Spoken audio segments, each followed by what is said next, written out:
दोस्तों, मैं भगत सिंह। आज मैं आपको बताऊंगा जब मुझे फांसी दी जा रही थी तब क्या हुआ था। वीडियो पूरी लास्ट तक देखना, मैं बताऊंगा आपको पूरी सच्चाई। आप सभी से अनुरोध है, वीडियो शेयर करें और चैनल को सब्सक्राइब कर लें। 23 मार्च 1931 भारत के इतिहास का वो दिन जब एक 23 साल का नौजवान हंसते हंसते मौत को गले लगा गया। लेकिन क्या आपने कभी सोचा है, फांसी से पहले आखिरी 24 घंटे में भगत सिंह ने क्या किया था? क्या वो डरे थे?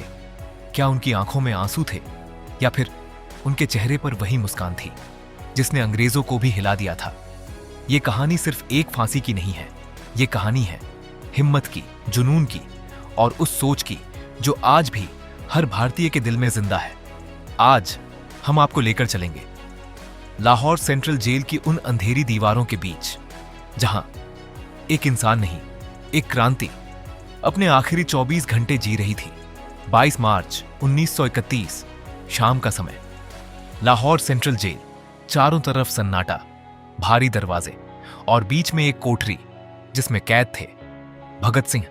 उनके साथ राजगुरु और सुखदेव भी थे। उन्हें पता था अब उनकी जिंदगी के बस कुछ घंटे ही बचे हैं। लेकिन अगर आप उस कोठरी में जाते तो आपको कुछ अजीब दिखता। भगत सिंह डर नहीं रहे थे, वो एक किताब पढ़ रहे थे। जी हां, मौत के इतने करीब होने के बावजूद वो किताब में खोए हुए थे। वो किताब थी लेनिन की जीवनी। सोचिए, एक इंसान जिसकी फांसी तय हो चुकी है, वो क्या करता है? रोता है, घबराता है। लेकिन भगत सिंह विचारों में जी रहे थे। उन्हें अपने शरीर की नहीं, अपने विचारों की चिंता थी। उस दिन उनके परिवार को उनसे मिलने की अनुमति दी गई।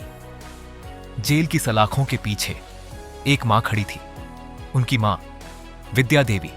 उनकी आंखों में आंसू थे, दिल में दर्द था, क्योंकि वो जानती थी ये उनकी आखिरी मुलाकात है। लेकिन जैसे ही भगत सिंह ने उन्हें देखा, वो मुस्कुरा दी।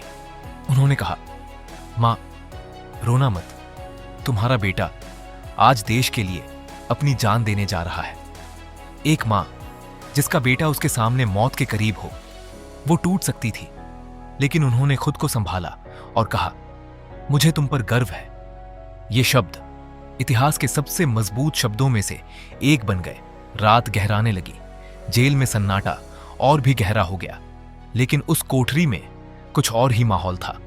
भगत सिंह, राजगुरु और सुखदेव तीनों साथ बैठे थे और अचानक उनकी आवाज गूंजने लगी, सरफरोशी की तमन्ना। वो गीत गा रहे थे, हंस रहे थे, बातें कर रहे थे। जेल के पहरेदार उन्हें देखकर हैरान थे, क्योंकि मौत के इतने करीब होने के बावजूद कोई इतना शांत, इतना निडर कैसे हो सकता है। उस रात भगत सिंह ने सोने की कोशिश भी नहीं की। वो जागते रहे, सोचते रहे, लेकिन डर नहीं, सिर्फ एक सुकून कि वो अपने देश के लिए सब कुछ दे चुके हैं। अगले दिन 23 मार्च 1931, असल में उनकी फांसी 24 मार्च को होनी थी। लेकिन अंग्रेज सरकार डर चुकी थी। उन्हें डर था अगर जनता को पता चला तो पूरा देश भड़क जाएगा। इसलिए उन्होंने फैसला बदल दिया। फांसी एक दिन पहले 23 मार्च की शाम को दे दी जाएगी। यह खबर गुप्त रखी गई। लेकिन जब भगत सिंह को यह बताया गया तो उनका जवाब इतिहास बन गया। उन्होंने कहा, अच्छा है, इंतजार कम हो गया।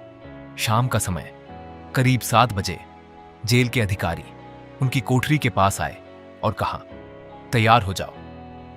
भगत सिंह अब भी किताब पढ़ रहे थे। उन्होंने शांति से कहा, ठहरो, पहले एक क्रांतिकारी से मिल लूं। कुछ मिनट बाद उन्होंने किताब बंद की और बिना किसी डर के खड़े हो गए। तीनों हंसते हुए फांसी घर की ओर बढ़े। उनकी आवाज पूरा जेल गूंजा रही थी, इनकलाब जिंदाबाद, भारत माता की जय। और फिर वो पल आया जब भगत सिंह ने खुद अपने हाथों से फांसी के फंदे को चूमा और मुस्कुराते हुए अपनी जान दे दी। उस दिन एक शरीर खत्म हुआ, लेकिन एक विचार जन्म ले चुका था। भगत सिंह आज भी जिंदा है, हर उस दिल में जो अपने देश से प्यार करता है, हर उस आवाज में जो अन्याय के खिलाफ उठती है। अगर आपने इस कहानी को यहां तक सुना है तो एक बार दिल से भगत सिंह जरूर लिखिए और याद रखिए, शहीद कभी मरते नहीं, वो हमेशा अमर हो जाते हैं।